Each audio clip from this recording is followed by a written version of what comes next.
찬양은 은혜도 있지만 또 기쁨이 넘치는 것 같아요. 우리 할렐루야 찬양을 통해서 또 기쁨을 얻고 말씀을 듣게 되어 얼마나 감사한지 모르겠습니다. 자, 이제 6월이 시작됐습니다. 새롭게 시작된 6월에도 하나님의 은총이 여러분과 함께 하시기를 기원합니다. 자, 5월 한 달이 어떻게 갔는지 모르겠어요. 이 한 달이라는 시간이 이 책장을 한 장 넘기는 것처럼 빨리 지나가는 것 같습니다. 자, 그렇게 빠르게 지나가는 그 시간 속에서도 저와 여러분이 하루하루를 기쁘게 또 그리고 행복하게 살아갈 수 있었으면 좋겠습니다. 자, 오늘은 팔복 중에서요 5번째, 또 6번째, 7번째에 대한 말씀을 나누려고 해요.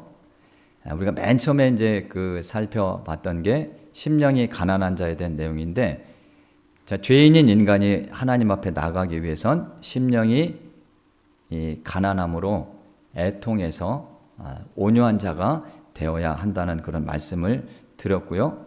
그렇게 이 세 단계를 거치게 되면 이제 의에 줄이고 목마른 자로 살아가게 됩니다. 하나님의 의가 무엇인지 또 하나님의 뜻이 무엇인지 그 뜻대로 살아가기 위해 노력하는 그런 존재가 된다라는 말씀이죠. 그리고 이제 오늘 나눌 말씀 이어지는 이 세 가지 복은 그렇게 변화된 그리스도인들이 어떻게 이 세상에서 살아가야 되는지에 대한 구체적인 삶의 방식을 말하는 겁니다. 정확히는 다음 주에 나눌 그 8번째 복까지 우리가 이 세상에서 어떻게 살아가야 할 때는 그런 삶을 말씀하고 있는 것인데요. 먼저 긍휼히 여기는 자가 어떤 자인지 한번 살펴보도록 하겠습니다. 자, 저와 여러분은 하나님 앞에 용서받을 수 없는 죄인이었습니다. 그런데 하나님께서 긍휼히 여기셔서 예수 그리스도를 통해 우리의 죄를 용서해 주셨고 구원해 주셨다는 겁니다. 자, 그래서 우리는 하나님의 긍휼함을 입은 자들이에요.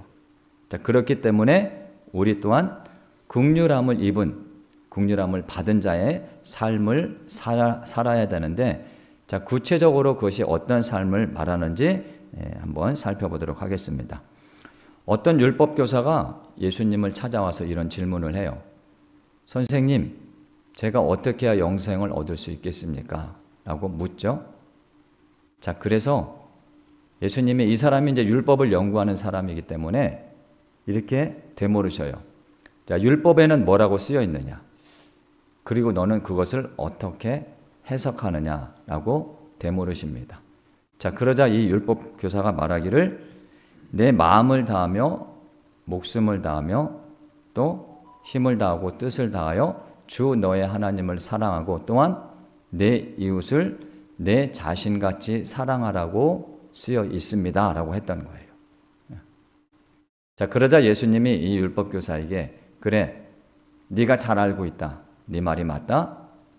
네가 그 말씀대로 살면, 그렇게 하면 네가 영생을 받을 수 있을 것이다 라고 말씀하셔요. 자, 그러면 알아들었을 것 같은데 이 율법교사가 거기서 또 한 번 질문을 합니다. 자, 그러면 내 이웃이 도대체 누굽니까? 라고 질문을 해요.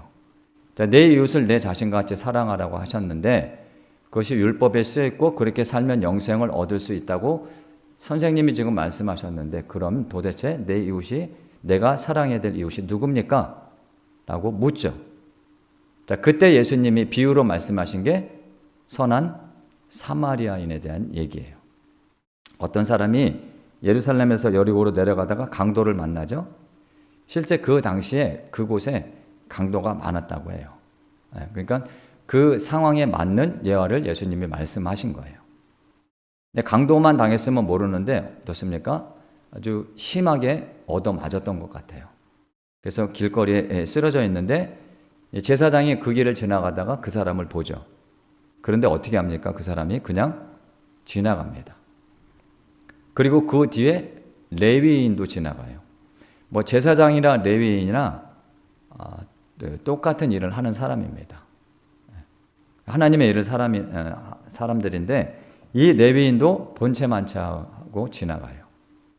자, 그리고 그 다음에 이 사마리아 사람이 지나가는데 이 사마리아 사람이 그 사람을 보고 품었던 마음을 성경에 이렇게 기록되어 있어요. 어떤 사마리아 사람은 여행하는 중 거기에 이르러 그를 보고 불쌍히 여겼다라고 되어 있습니다. 자, 긍휼하고 같은 말이요. 자비 그리고 불쌍히 여김입니다. 이 사마리아 사람에게 긍휼히 여기는 마음이 있었던 거예요. 자, 그런데요. 그 당시요. 유대인하고 사마리아는요. 원수지간이었어요. 지금 길거리에 쓰러져 있는 사람은 유대인입니다. 자, 그런데 사마리아인이 그 유대인을 보고 어떤 마음을 가졌다고요? 불쌍히 여기는 마음을 가졌다는 거예요. 자, 원수를 보고 불쌍히 여기는 마음을 가진 겁니다. 자, 이게 긍휼함이에요. 자, 그런데 긍휼함은 자기가 마음을 먹는 곳에서 멈춰서는 안 되는 겁니다. 이 사마리아 사람이 어떻게 했죠? 자신이 가지고 있는 포도주 또는 기름을 가지고 상처에 발라주고 먼저 응급처치를 합니다. 그리고 그를 데리고 가죠. 자신의 그 동물에 태워서 주막으로 데리고 가요. 거기서 또 정성껏 보살핍니다. 그러고 나서 이제 일을 보러 가야 되는데 주막 주인에게 이 사람을 좀 잘 보살펴줘라. 돈을 주면서. 그리고 모자르면 내가 돌아오는 길에 주겠다고 그 사람을 맡기고 돌아가죠. 자, 그래서 우리가 긍휼히 여긴다라는 것은 내가 마음으로만 먹는 것에서 멈추는 것이 아니라 그 마음 먹은 것을 행동으로 옮기는 것까지가 바로 긍휼히 여기는 거예요. 자, 하나님이 어떤 분이시라고 말씀드렸습니까? 죄인인 우리를 긍휼히 여기시는 분이에요. 자, 그렇다면 하나님은 그 마음을, 우리를 향하신 긍휼하신 그 마음을 마음 먹는 것에서만 멈추지 않으셨고요. 어떻게까지 하셨습니까? 자신의 아들을 십자가에서 죽기까지 하셨다는 거예요.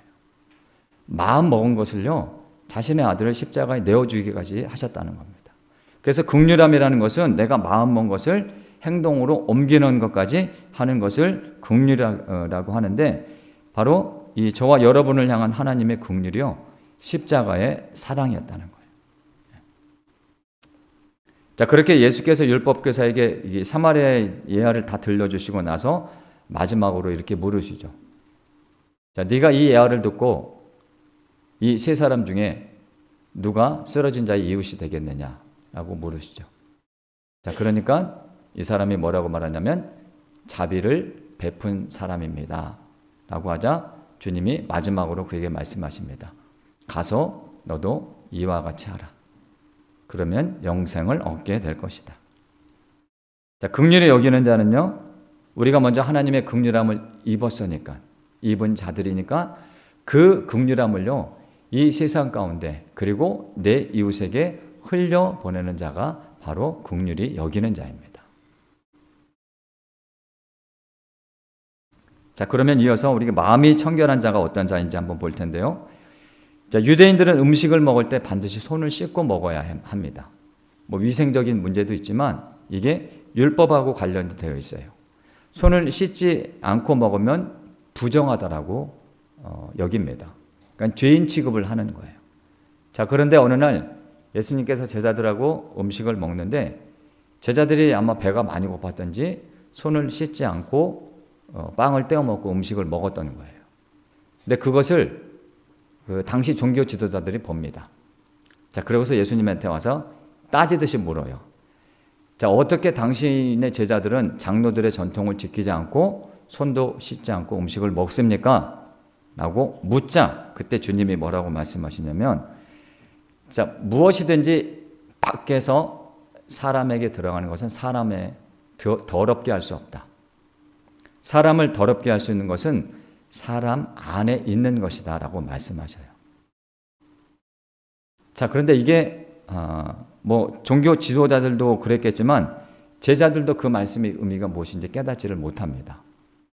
그래서 무리들이 다 가고 제자들만 남았을 때 제자들이 물어요. 주님, 조금 전에 하셨던 말씀이 뭡니까? 라고 하니까 너희들이 그 말귀를 알아듣지 못하느냐? 이 무엇이든지 밖에서 들어가는 것이 사람을 더럽게 하는 것이 아니라, 왜 그러냐면, 자, 우리가 음식물이 들어가는 것은 어디로 들어갑니까? 어디로 들어가죠? 뭐 위로 가고 배로 가는 거죠. 배로 가서 어디로 나오죠? 이 식전이라 말하기 그런가?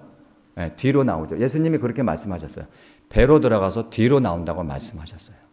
근데 그거는 사람을 더럽게 하는 것이 아니라고 말씀하시면서 사람 안에 어떤 것들이 더럽게 하는지 이어서 말씀하시는데 이렇게 말씀하셔요. 속에서 곧 사람의 마음에서 나오는 것은 악한 생각, 음란, 도둑질, 살인, 간음, 탐욕, 악독, 속임, 음탕, 질투, 비방, 교만, 우매함, 이런 것들이 사람 마음 안에서 더럽게 하는 것이지 입으로 들어가는 것이 더럽게 하는 것이 아니라고 말씀하셨다는 거예요. 자, 그러면 이런 마음들이 사람 안에 가득하다는 거죠. 지금 열거된 것 중에 여러분에게는 어떤 것들이 있습니까? 네? 다윗이 낮잠을 실컷 자고 잠에서 깨다가 옥상에서 이렇게 거닐고 있다가 저 멀리서 목욕하는 여인을 봐요. 그리고 음욕을 그 마음에 품습니다. 자, 그런데 그 여자에 대해서 알아보니까 자기 시나의 부인이야. 자, 그럼에도 불구하고 데리고 오라고 해서 동침을 하죠. 그리고 며칠이 흘러 그 여인이 임신했다는 소식을 듣습니다. 자, 그럼 이제 다윗은 그 마음에 무엇을 품을까요? 자기가 했던 것을 없던 일로 하려는 마음을 품을 거예요. 그래서 전쟁터에 나가 있는 그 여인의 남편을 데리고 오라고 합니다. 그래서 술을 실컷 먹여요. 실컷 먹여서 집으로 돌아가면 그 아내를 통해서 임신하면 내 애가 아니라는 것을 뒤집어 씌우려고 술을 잔뜩 먹여서 돌려보내려고 하는데 이 사람이 집에 갑니까? 안 갑니까? 안 가요. 다윗의 그 마음에 이게 뭐 속이 터졌을 것 같아. 자기 생각대로 안 되니까. 자, 그러니까 그 마음에 이제 어떤 생각까지 합니까? 저 신하를 살벌한 전쟁터에 내보내서 죽여야겠다라는 생각까지 합니다. 자, 한번 생각해 보세요. 다윗이 옥상을 거닐다가 여인을 보고 음욕을 품었을 때 내가 살인자가 될 거라는 걸 상상이나 했을까요? 우리가 다윗을 통해 깨닫게 되는 진리는 뭐냐면 우리가 마음으로 짓는 죄는 어떻게 할 수는 없어요. 맞죠? 생각으로 짓는 죄는 어떻게 할 수 없어. 문득문득 하루에도 수십 번, 수백 번, 아니 수천 번 생각으로 죄를 짓는 것을 우리가 어떻게는 할 수는 없지만 우리가 해야 되는 건 뭡니까? 그 생각을 행동으로 옮겨서는 안 된다는 거예요. 그것을 이제 내가 마음 먹었던 것을 생각으로 옮기게 되면 어떻게 돼요? 그걸 또 그 죄를 어떻게 하려고? 감싸려고 또 다른 마음을 고 또 다른 마음을 품고 더 큰 죄를 짓게 된다는 겁니다. 자, 우리가 예수님을 믿는다고 우리의 마음은 다를까요? 자, 사도 바울처럼 믿음 좋은 사람이 어떤 말을 했냐면 내 마음 안에 두 가지 마음이 있어서 너무 괴롭다고 말한 대목이 있어요. 로마서 7장에 보면 이런 말씀이 있습니다. 그거 어떻게 말하냐면 내가 하나를 깨달았다. 그게 뭐냐면 그 선을 행하기 원하는 나에게 악이 함께 나오고 있다라고 얘기를 하는 거예요. 그러면서 그 뒤에 뭐라고 말하냐면 내 속사람으로는 하나님의 법을 즐거워하는데 내 지체 속에서 다른 한 법이 내 마음의 법과 싸워서 내 지체 속에 있는 죄의 법으로 나를 사로잡는다. 하나님의 마음도 있고 이 죄의 마음도 있는 거예요. 그게 부딪혀서 맨날 싸우는 겁니다. 그래서 이 바울이 어떻게까지 고백하냐면 오호라 나는 곤고한 사람이다. 곤고하다는 뜻이 비참하다는 뜻입니다. 나는 그 정도로 비참하다. 그 정도로 추한 인간이다라고 말을 하는 겁니다. 그런즉 내 자신이 마음으로는 하나님의 법을, 육신으로는 죄의 법을 섬긴다고 얘기를 해요. 이게 솔직한 고백 아닐까요? 이게 우리의 모습입니다. 아무리 믿음이 좋아도요, 바울이 말한 이 고백이요, 우리의 모습이라는 거예요. 그래서 내가 하나님 앞에 어떤 존재인지를 깨닫는 게 중요합니다. 그 사람이요, 오라 나는 비참한 사람입니다 라고 하나님 앞에 나가서 애통하게 되는 거예요. 그러면 그 애통함을 통해서요, 우리는 마음이 깨끗한 사람, 청결한 사람이 될 수 있다는 겁니다. 그렇게 마음이 청결한 자는 하나님을 볼 수 있게 되는데, 하나님을 보려면 우리가 어떻게 되죠? 하나님 앞에 나가야 되는 거죠. 여기서 하나님을 본다는 것은 우리가 이게 육신의 눈으로 본다는 말씀이 아니죠. 영의 눈으로 하나님의 눈을 볼 수 있다는 건데, 자, 다윗이 어떻게 우리가 하나님을 볼 수 있는지 시편에서 이렇게 기록하고 있어요. 여호와의 산에 오를 자 누구냐? 그리고 그의 거룩한 곳에 설 자 누구냐? 결국 하나님 앞에 설 자 누구냐고 말하는 거죠. 곧 손이 깨끗하며 마음이 청결하며 뜻을 허탄한 데 두지 않으며 거짓 맹세하지 않는 자가 하나님 앞에 설 수 있다는 겁니다. 손이 깨끗하고 마음이 청결한 자, 그 사람이요 바로 하나님을 볼 수 있다는 뜻입니다. 자, 그러면 우리가 하나님을 보게 되면 어떻게 될까요? 하나님은 거룩하신 하나님이기 때문에 하나님의 거룩하심을 보게 될 것이고, 그 거룩함을 닮아가려고 한다는 거예요. 자, 그러면 우리가 하나님의 그 거룩함을 닮아가려면 어떻게 하면 닮아갈 수 있을까요?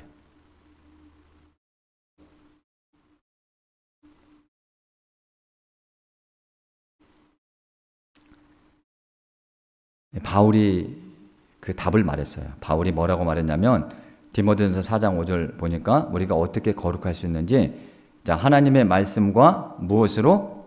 하나님의 말씀과 기도로 거룩하여집니다. 우리가 하나님의 거룩을 닮아가기 위해서는요, 하나님의 말씀을 붙잡는 거예요. 그리고 기도의 줄을 놓지 않는 겁니다. 하나님의 말씀을 통해서 내 마음이 얼마나 청결한 사람인지 항상 그 말씀을 통해서 점검해야 돼요. 그리고 내가 하나님의 거룩한 그런 삶을 닮아가고 있는지 기도함을 통해서 하나님께 물어야 됩니다. 우리는 연약한 존재이기 때문에요, 내가 스스로 내 마음을 깨끗하게 할 수 없어요. 그렇기 때문에 항상 이 말씀을 붙잡고 또 기도의 줄을 붙잡고 나아갈 때 거룩이 무엇인지, 그리고 거룩한 삶이 어떤 것인지 깨달을 수 있게 되고요, 그것을 닮아가려고 노력할 수 있다는 겁니다.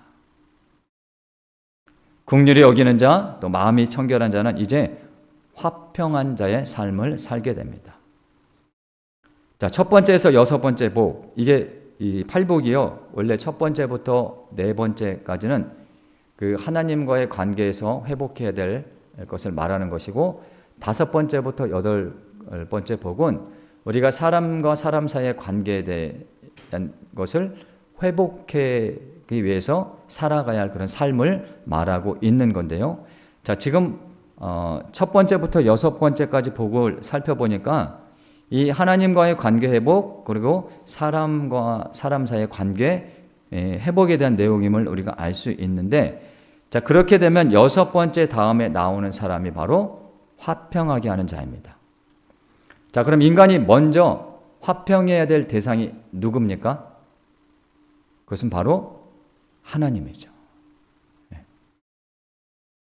그래서 팔복은요, 심령이 가난한 자가 애통함으로 죄로 인해서 하나님과의 깨어진 관계를 회복하는 것으로 시작하는 거예요. 하나님과의 깨어진 관계 회복이 이루어진 다음에, 그 다음에 이제 오늘부터 나누는 말씀이 바로 이 사람과의 깨어진 관계를 회복하기 위해서 우리가 어떻게 살아가야 하는지에 대한 답을 제시해 주는 건데, 자, 그런데 한번 생각해 봅시다. 하나님과 화평하게 지내는 것, 그리고 사람과 사람과의 사이에서 화평하게 지내는 것, 이게 어렵습니까? 쉽습니까? 말처럼 그렇게 쉽지가 않습니다.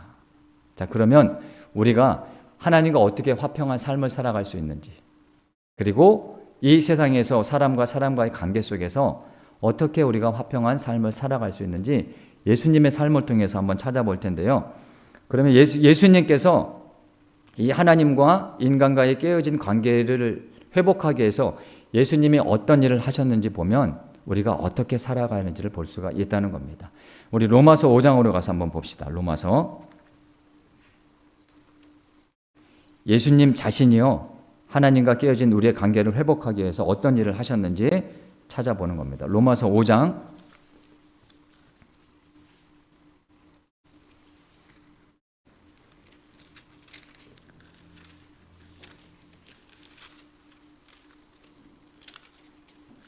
10절을 한번 읽어보겠습니다. 로마서 5장으로 가서 10절. 자, 10절 말씀 시작. 곧 우리가 원수 되었을 때 그의 아들의 죽으심으로 말미암아 하나님과 화목하게 되었은즉 화목하게 된 자로서는 더욱 그의 살아나심으로 말미암아 구원을 받을 것이니라. 자, 인간이 죄로 인해서 하나님과 원수가 되었는데, 자, 예수님께서 하나님과 또 인간과 깨어진 그 관계를 화목하기 위해서 어떻게 하셨습니까? 바로 십자가에서 죽으셨다는 거예요. 그의 아들의 죽으심으로 말미암아 우리가 하나님과 화목하게 되었다는 거죠. 자, 한 군데 더 보겠습니다. 골로새서 한번 볼게요. 골로새서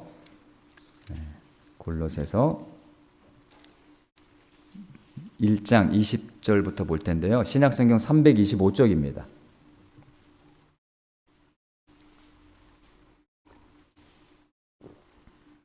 자, 1장.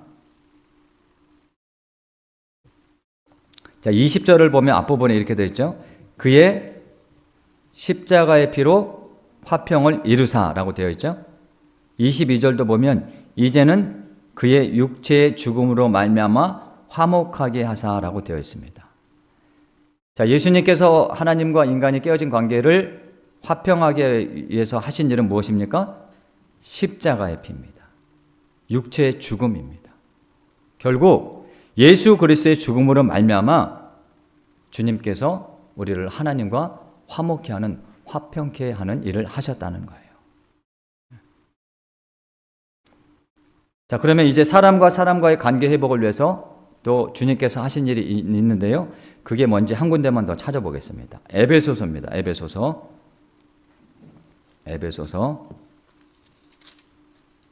에베소서로 가서 2장인데요. 2장. 신약성경 312쪽입니다. 312쪽. 에베소서 2장 14절부터 16절까지인데 우리 또 이 중요한 말씀이니까 한번 같이 읽어보겠습니다. 에베소서 2장 14절로부터 16절까지 함께 있습니다. 시작. 그는 우리의 화평이신지라 둘로 하나를 만드사 원수된 것 곧 중간에 막힌 담을 자기 육체로 허시고 법조문으로 된 계명의 율법을 폐하셨으니 이는 이 둘로 자기 안에서 한 세 사람을 지어 화평하게 하시고 또 십자가로 이 둘을 한 몸으로 하나님과 화목하게 하려 하심이라. 원수된 것을 십자가로 소멸하시고. 여기서 둘이라는 것은 유대인하고 이방인을 말하는 거예요. 그 당시 유대인하고 이방인은 아주 적대적인 관계에 있어요. 왜냐하면 유대인들이 이방인을 아주 죄인 취급했습니다. 자, 그런 원수 관계를 예수님께서 어떻게 회복하셨습니까? 어떻게 화평하게 하셨죠?